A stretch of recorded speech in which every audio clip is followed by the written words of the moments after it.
Good evening, everybody.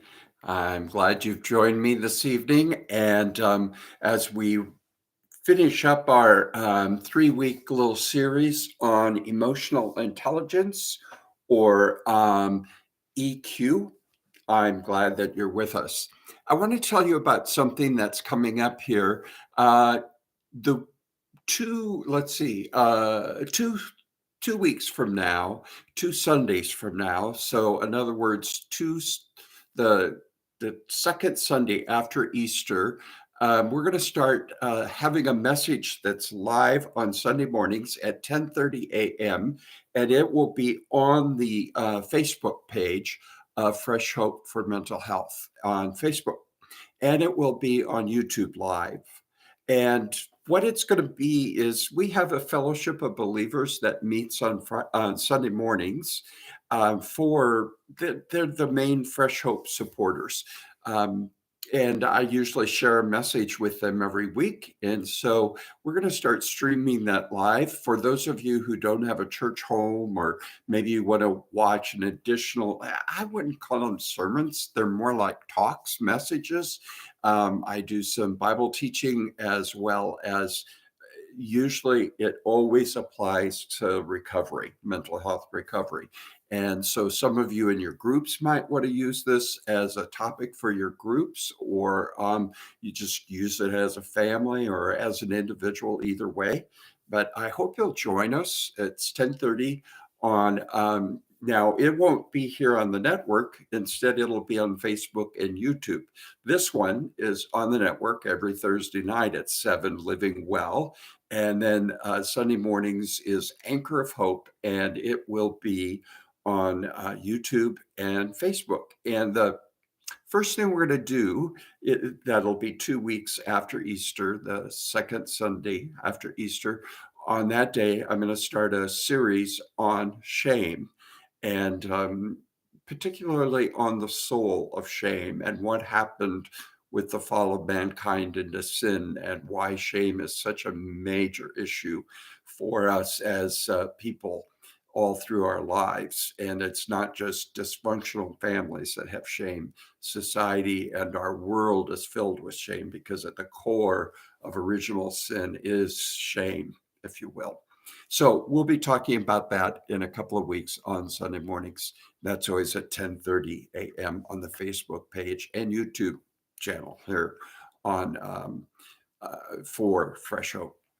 Now, tonight, as we conclude this series on emotional intelligence and EQ, I thought it might be important for me to just review a couple of things. First of all, the higher IQ somebody has, everybody thinks they're going to be successful in the workplace and they're going to do incredible in their life. That's not necessarily true. You could have a very high IQ, but your EQ can be low or diminished. And your EQ is your emotional intelligence, your ability to manage your emotions. And because of that being low, sometimes people can really struggle in the workplace, because they can have relationship issues, no matter how smart, how intelligent they are. So I thought it might be important tonight to just review that. First of all, that with EQ or emotional intelligence, that unless you have major issues with it. Now, if you have if you really have major issues with um, maintaining your emotions and not getting way bent out of shape emotionally easily. Now, if you have that, then you're probably going to want to do DBT, dialectical behavioral therapy, which is available in most cities. There's DBT groups, and I believe you can take courses online. And that's really how to get out of the emotional mindset and balance it with the wise mind, so that you might be in your reasonable mindset with your emotions. Now, that's only if you really have, you know, issues with emotional stability. Many people who have borderline personality disorders or some kind of childhood trauma, may very well find DBT to be extremely helpful. Short of that, one can really, if you're just struggle like the average person, and some of us more than others, and I'll go back to what I said the first week on the program, was that I really believe that those of us who have mental health issues, many times what we really need to do to maintain our mental health recovery is to really learn some emotional intelligence skills to raise our EQ, if you will, so that we can manage our emotions more and our brain chemistry stays more stable. And it actually helps whatever mental health issue that we have um, with our brain chemistry. I thought it might be important, though, tonight to just identify the difference between emotional intelligence and EQ. There is a difference only in so far as just as uh, IQ is the measuring tool for intelligence, EQ is the measuring tools or the measuring tool for emotional intelligence. So when somebody talks about EQ, that's the number or the measuring of one's emotional intelligence. So I didn't want you to get confused about those, and I should have probably covered that the first week or two with all of you, but that's neither here nor there. Now you've got it, right? So tonight I said I was going to talk to you about 10, uh, well, probably 7 books. I might get to a couple more than that, but 7 books that I think are really good books for increasing your emotional intelligence and working on it. Now, the first one that I want to bring to your awareness is that it's got a funny title, but it's Go Suck a Lemon. Go Suck a Lemon, and it's by Michael Cornwall, who is a psychologist and has a PhD. And it's on strategies for improving your emotional intelligence. This guy wrote an amazing guide that'll help you improve your emotional intelligence through practical exercises. And the process of boosting your EQ starts with a commitment to self-development, and as well as a complete transformation of the way you think and behave, etc. But this is really a practical book for anybody really wanting to develop their EQ, to raise it, and gives you just really practical ways to do it. The second book, and this was the first one I read on emotional intelligence, it's called Emotional Intelligence 2.0. It's by Travis Bradberry and Lencioni and Jean Greaves. And this is an award-winning book. It's practically anybody who has studied or looked at emotional intelligence will bring this book,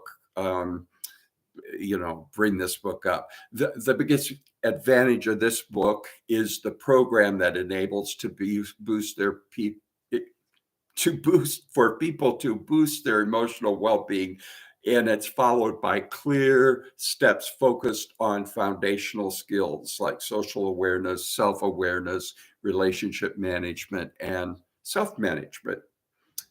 The third book that I want to draw to your attention is Emotional Intelligence: Why It Can Matter More Than IQ. This one I read, this was the second book I read, and it's really, it's very informative, especially if you're just starting to begin to understand anything with IQ and EQ and things like that. And it's written by Daniel Coleman, and he's the author of Social Intelligence. So this is Emotional Intelligence: Why It Can Matter More Than IQ. And he offers a direct face-off between EQ and IQ, and explaining that intellectual intelligence does not help you achieve self-improvement without the boost of a high EQ.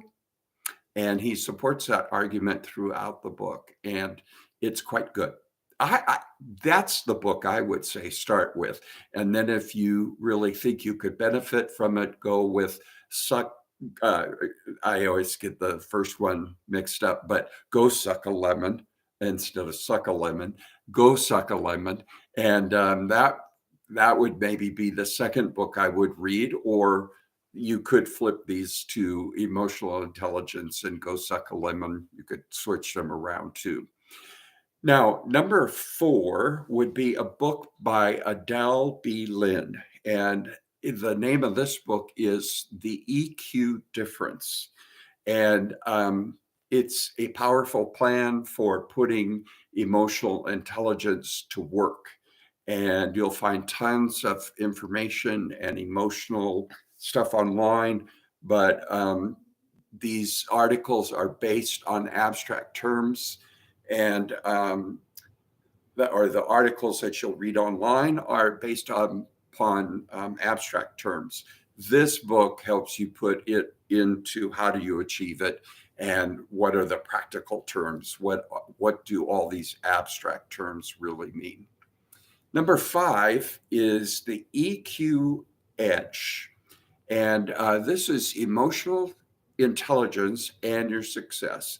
It's written by Stephen J. Stein and Howard E. Book, Emotional Intelligence and Your Success. This book may easily become your long-term companion.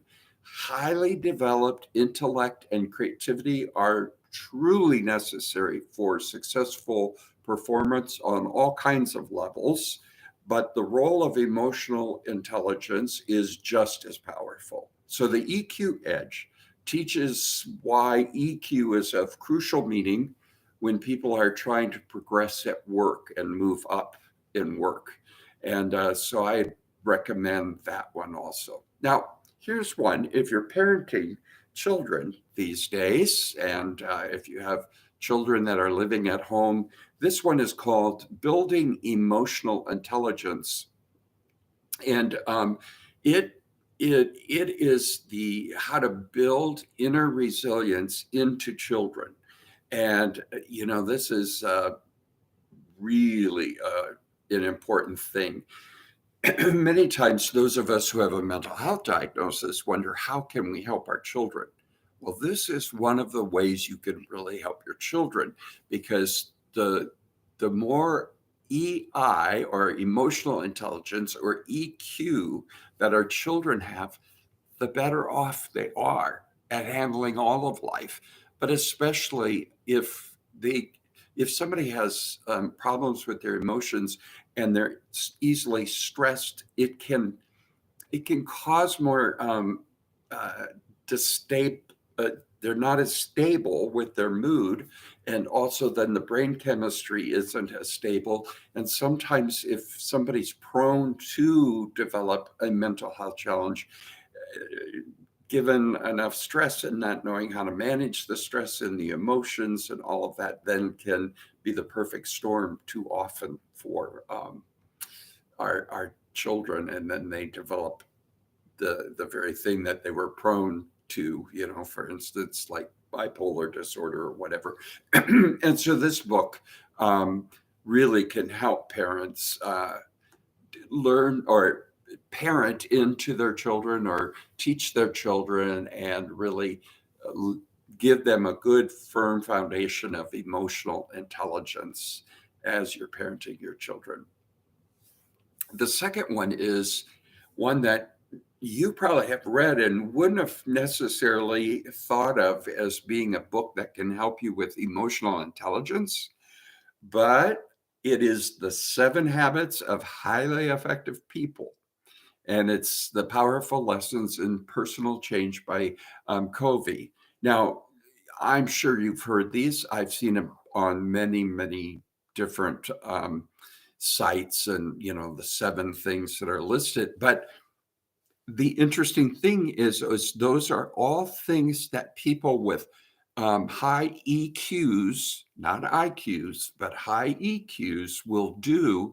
And it's what keeps them even more effective in their lives. And really, that's what EI is going to give to you and me. Emotional intelligence is going to give us a leg up, if you will. It's going to help us become more effective in our lives. Then the other book that I would bring to your attention is by Bradbury and Jean Greaves, or Greaves. I'm not sure how you say that name, but it's the Emotional Intelligence Quick Book. And it's everything you need to know to put your EQ to work. And of course, that's a major thing, isn't it? It's one thing to understand this, but it's a whole other thing to put it into practice and into work. And then the last one that I want to tell you about is by Gene Siegel, and it's called The Language of Emotional Intelligence: The 5 Essential Tools for Building Powerful and Effective Relationships. Because ultimately, the higher the EQ, the better quality the relationships, the more peace and less trouble you have in life, the more peaceful life can be. And it really can help you in the workplace. It can help, um, you know, it just is absolutely imperative to have. And so I would say that the value of this book is the fact that it enables you to apply the things you know in your everyday life. So, or that you can apply them to your everyday life. And so I would recommend these books: The Language of Emotional Intelligence. I would recommend the Emotional Intelligence Quick Book. I would also recommend The 7 Habits of Highly Effective People. Any one of these books are going to be good to have. This one, if you're parenting, this is an important one to have: Building Emotional Intelligence. Building emotional intelligence into your children. How to provide for a good foundation for your children. And then I would also recommend the EQ Edge: Emotional Intelligence and Success. And then also the EQ Difference, which is a powerful plan for putting emotional intelligence to work. And the third book that I recommended to you this evening is Emotional Intelligence: Why It Can Matter More Than IQ. And also, then the second book was Emotional Intelligence.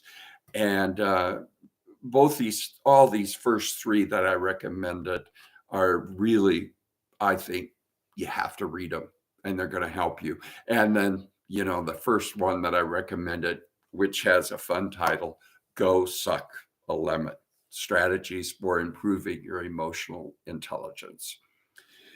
Again, I would go back to the fact that I believe the more emotional intelligence we can have, the higher our EQ is, the better off we are at managing a mental health challenge.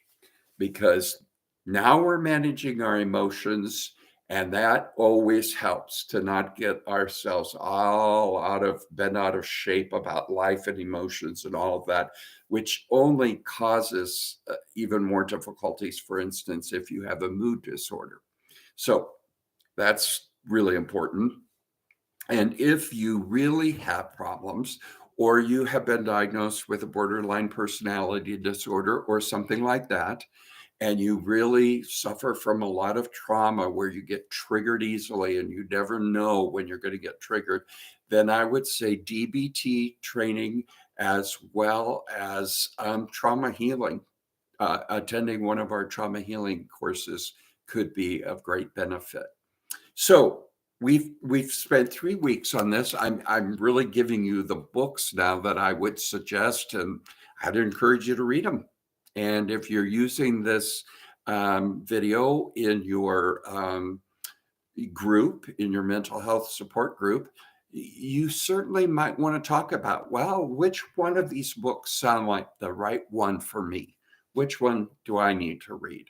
And I'm going to tell you, they all have practical strategies, but I think the Go Suck a Lemon, if you just want practical strategies, I think that's got to be the number one book if you're going to spend money for just one book. That one is the book I would recommend that you get.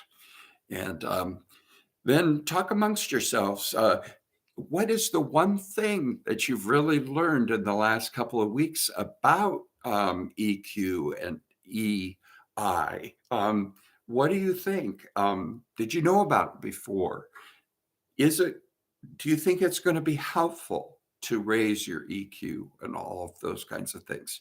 Now, I'm not going to tell you what we're going to cover next week, mainly because I don't quite know yet. But we will be back here next Thursday evening at 7, from 7 to 7:30, and we'll be talking about something. Hopefully, we'll have more and more people watching it live. Right now, we have very few that watch it live, but more that watch it afterwards. So either way, it's all good, all fine. And if you're a facilitator, feel free to use these in your groups. You can do that easily by using the link that you have right here in the Fresh Hope Network. Be sure and tell your friends about this, okay? And then check out our Fresh Hope for Mental Health podcast. I've interviewed 2 people just here recently that should be coming up soon. And one is a woman in Canada who has a conference for churches and for church leaders. And then I have a friend out in Southern California. She has Mental Health Strong, and she has a ministry where their support groups help people with their marriage who have mental health challenges within the marriage. So you're going to want to check that conference out. So those are coming up in our podcast here on Fresh Hope. You can always read about those. It's always posted on YouTube, as well as we'll post it here on the Fresh Hope Network, as well as Facebook. And then, of course, check out our blogs and just go to our website and snoop around if you're not real familiar with all the things that we have as resources. Our job and our desire is to empower you to live well in spite of having a mental health challenge. Well, my friends, that's it for this week for Living Well. I pray that you're living well, learning how to live well, and that you have a great and wonderful Easter, which is this weekend. So God bless you. All right. We'll see you next time. Take care, my friends, and know that He is our sure and certain hope.